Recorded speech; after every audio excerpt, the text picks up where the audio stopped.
ममता बनर्जी कह रही कि ये 100 वोट जो है सीट लूटा गया है, कहीं ना कहीं ये उसका पॉलिटिक्स खत्म हो गया है। वो परिवारवादी और जो ऑटोक्रेट पार्टी, ये सब नहीं चलता मगा। ये भ्रष्टाचारी परिवारवादी पार्टी, इसका कोई आइडियोलॉजी नहीं है। आईपैक, कुछ पुलिस और कुछ गुंडा, खास करके एक समुदाय का कुछ गुंडा के ऊपर इसका पार्टी था। ये पार्टी खत्म हो जाएगा। अभी देखिए, उनके बयान के बीच में खबर दे रहे थे समीर जी की 2 उप मुख्यमंत्री भी बनेंगे। ये भी कोई सरप्राइजिंग नहीं होगा। अब तो ये बीजेपी ने ये परंपरा बना ली है। नहीं, आसाम में तो नहीं है ये परंपरा। वहाँ पे वैसा वहाँ तो इस बार वहाँ भी वो मुख्यमंत्री बनने वाला है। संभावना ये है कि कहा जा रहा है यहाँ बनाएंगे, लेकिन यहाँ भी बना रहे हैं। और आसाम में भी संभावना है कि उप मुख्यमंत्री बनेगा, क्योंकि सारे राज्यों में आपने उप मुख्यमंत्री का ट्रेंड रखा क्षेत्र के हिसाब से, जाति के हिसाब से। तो आसाम में जब पहले नहीं दिया तो अब क्या देंगे? मुख्यमंत्री तो वही है। नहीं, लेकिन अब हो सकता है कर दे वहां पर, लेकिन उसकी बात कर लेता हूं, जरूर करेंगे उसकी बात कर। लेकिन अभी जो बात कह रहे थे और जो विजय जी ने कहा कि सिस्टम टीएमसी का वो अभी खत्म करना है, और शुभेंदु ने कहा कि उनकी पॉलिटिक्स ओवर हो गई है। कहना आसान होता है, लेकिन बंगाल में वो उतनी गहरी जड़ें हैं टीएमसी की, जो बीजेपी चाहती होगी कि हम उसको अप्रूव करें फाइनली। अब हम दोनों चीजें एक साथ नहीं कह सकते। एक तो यह है कि उनकी राजनीति खत्म हो गई है, दूसरा यह कि सिस्टम बरकरार है। तो मुझे लगता है जल्दबाजी ये कहना कि ममता ये कह रहे हैं सर राजनीति खत्म हो गई, मैं उन्हीं की बात कर रहा हूं। तो ये कहना जल्दबाजी है। 81 सीटें 294 की विधानसभा में बहुत होती हैं, और वोट परसेंटेज में भी ज्यादा फर्क नहीं है कुल मिलाकर के। लेकिन 3 चीजें बहुत महत्वपूर्ण इसमें। आपने सीएम की बात कही, शुभेंदु अधिकारी नेचुरल और लॉजिकल चॉइस है, इसमें कोई दो राय नहीं। और संकेत की बात करें तो अमित शाह जिस तरह से उनका नॉमिनेशन कराने गए, उसको एक संकेत भी आप मान सकते हैं। नंदीग्राम ममता बनर्जी की गलती हो सकती है, उनके घर में जाकर के उनसे लड़ना, हार गई। लेकिन भवानीपुर में जीतना शुभेंदु अधिकारी का बहुत बड़ा संदेश है। तीसरी बात अभी हो रही थी कि वो बाहरी हैं, लेकिन सम्राट चौधरी को तो भी प्रूव करना है। उन पर तो बीजेपी ने उम्मीदों के साथ एक दांव लगाया है कि हमारे वोट बैंक में कुछ एड ऑन करेंगे।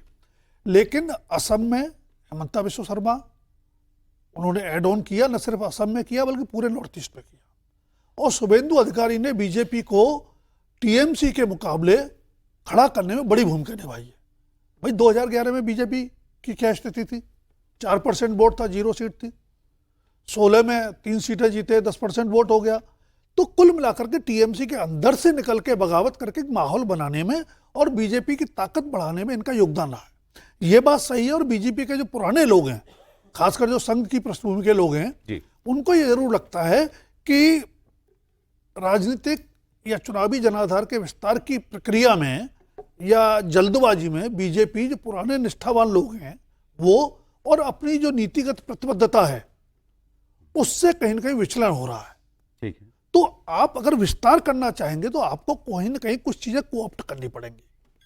तो वो जरूरत है, वो आपकी जरूरत भी है। तो दल बदल कहीं भी होता है, दोनों की जरूरत होती है। मैं दल बदल करना चाह रहा हूं, आप नहीं चाह रहे, तो कैसे होगा? तो म्यूचुअल रिक्वायरमेंट भी है और बेनिफिशियरी भी है। अच्छा, ये जो 100 सीट जीतने वाली बात है, मैं आपको 2 और लीडर्स के बयान में दिखा दूं। राहुल गांधी चुनाव में तो उन्होंने बिल्कुल बीजेपी की भाषा बोली ममता बनर्जी के खिलाफ। अब वो कह रहे हैं कि ममता बनर्जी जो कह रही है बिल्कुल ठीक कह रही है, बीजेपी ने वाकई 100 सीटें लूटी हैं। इस राहुल गांधी ने इसका समर्थन किया है। असम में हार का ठीकरा भी राहुल गांधी ने चुनाव आयोग के सर पर फोड़ दिया है और कहा है कि चुनाव आयोग से मिलकर बीजेपी ने वोट चोरी की। उन्होंने लिखा, ममता बनर्जी के बयान से मैं सहमत हूं, बंगाल में 100 सीटों की चोरी हुई है। उन्होंने कहा मध्य प्रदेश में, हरियाणा में यही हुआ, 2024 के लोकसभा चुनाव में भी यही हुआ। और लिखा है फिर कि चोरी, लिखा कि चुनाव चोरी, संस्था चोरी, और अब क्या ही चारा बाकी है। ये लिखा है राहुल गांधी ने। तो क्या राहुल गांधी ने हथियार भी डाल दिए हैं? राहुल गांधी ने अब से थोड़ी देर पहले सोशल मीडिया पर पोस्ट किया था ये, और उन्होंने लिखा कि कांग्रेस में कुछ लोग और दूसरे लोग टीएमसी की हार पर खुश हो रहे हैं। उन्हें यह बात साफ तौर पर समझ लेनी चाहिए, असम और बंगाल के जनादेश की चोरी भारतीय लोकतंत्र को खत्म करने के अपने मिशन में बीजेपी द्वारा उठाया गया एक बड़ा कदम है। छोटी मोटी राजनीति को एक तरफ रख दे, ये किसी एक पार्टी की बात नहीं है, इंडिया की बात है, इंडिया की बात है। अब राहुल गांधी, अब गाली तो आप देके आए खुद चुनाव में, अब कह रहे हैं कि कुछ हमारी पार्टी के लोग भी खुश हो रहे हैं। तो जब आपने उनके खिलाफ चुनाव लड़ा, ममता बनर्जी हार गई, तो क्यों नहीं खुश होने चाहिए आपकी पार्टी के लोग? बिल्कुल खुश होना चाहिए। अखिलेश यादव को भी सुन लीजिए सर। अखिलेश यादव क्या लिख रहे हैं? उन्होंने लिखा है, क्या आप सत्ताधारी राजनीति को पाताल से भी नीचे ले जाएंगे? देश के राजनीतिक इतिहास का ये घनघोर काला दिन है। आज पूरा देश आक्रोशित है, लोकतंत्र व्यथित है। चुनावी व्यवस्था के नाम पर केंद्रीय बलों का जो दुरुपयोग मतगणना में आज बंगाल में हुआ है, ठीक वैसा घपला 2022 के यूपी विधानसभा चुनाव में अधिकांश जगह किया गया था, जिसका साक्षात गवाह कन्नौज की विधानसभाएं थी। फिर इस निंदनीय मॉडल को फर्रुखाबाद के 2024 लोकसभा चुनाव में उतारा गया। सब जानते हैं क्या हुआ, कैसे हुआ और जनमत की खुली लूट कैसे हुई। घोर घोर घोर निंदनीय। सबको एक्चुअली अपनी अपनी चोट याद आ रही है। राहुल गांधी को जहां वो हारे वो याद आ रहा है, अखिलेश यादव जी को यूपी याद आ रहा है, त्रिपाठी जी। नहीं देखिए, लेकिन ये विचित्र था कि हमारी पार्टी के लोग खुश हो रहे हैं। नहीं, इसको तो मतलब राहुल जी या तो बहुत अद्भुत किस्म के रणनीतिकार हो चले हैं, और यह तो सचमुच उनको लगता है कि आज सोए सुबह उठे तो नई सुबह होती है, और कहा भी जाता है भाई हर सुबह नई होती है। जो व्यक्ति चलते चुनाव में ये कहता हो कि ममता बनर्जी की जो कुशासन की राजनीति रही, उसने भारतीय जनता पार्टी के आने का रास्ता साफ कर दिया। और शब्द कुछ ऐसे थे कि भाजपा तो आ रही है, मतलब एक तरह से पहला जो अगर कोई पॉलिटिकल प्रेडिक्शन था तो वो राहुल जी करते हैं। और अब जब भाजपा आ गई तो कह रहे हैं कि चोरी हो गई। तो जिसको कहते हैं ना कि आपको कुछ समझ में नहीं आता, या तो आप इतने भोले हैं या इतने बड़े रणनीतिकार हैं कि अच्छा ठीक है हम ऐसे ऐसे करेंगे और उसके बाद हमारी कांग्रेस पार्टी मजबूत हो जाएगी। तो ये सारी चीजें एक साथ नहीं चलती। इसमें होगा क्या कि आप ना अपना भला कर पाएंगे ना तृणमूल का भला कर पाएंगे। आप किसका भला कर रहे हैं? श्रीमान नरेंद्र मोदी जी का। और इसीलिए मैं बार बार कहता हूं, पता नहीं उस सूची में दूसरे नंबर पे कोई तरीका हो कि राहुल जी का स्टार प्रचारक में नाम लिखा जाए, तो लिखा नहीं पाता है।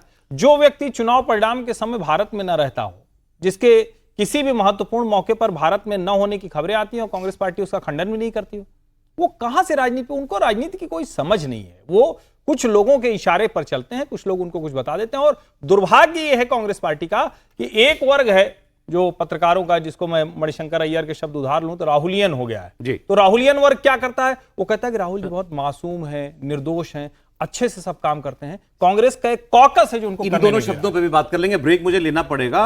ये कि कुछ कांग्रेस के लोग खुश हो रहे हैं टीएमसी, ये वाला जो पोस्ट है राहुल गांधी जी ने पिन कर दिया है एक्स पर।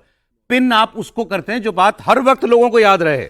ये बात मैंने कही है तो वो याद दिला रहे हैं कि कांग्रेस के लोग खुश ना हो ममता जी के हारने पर। ये देखें आप।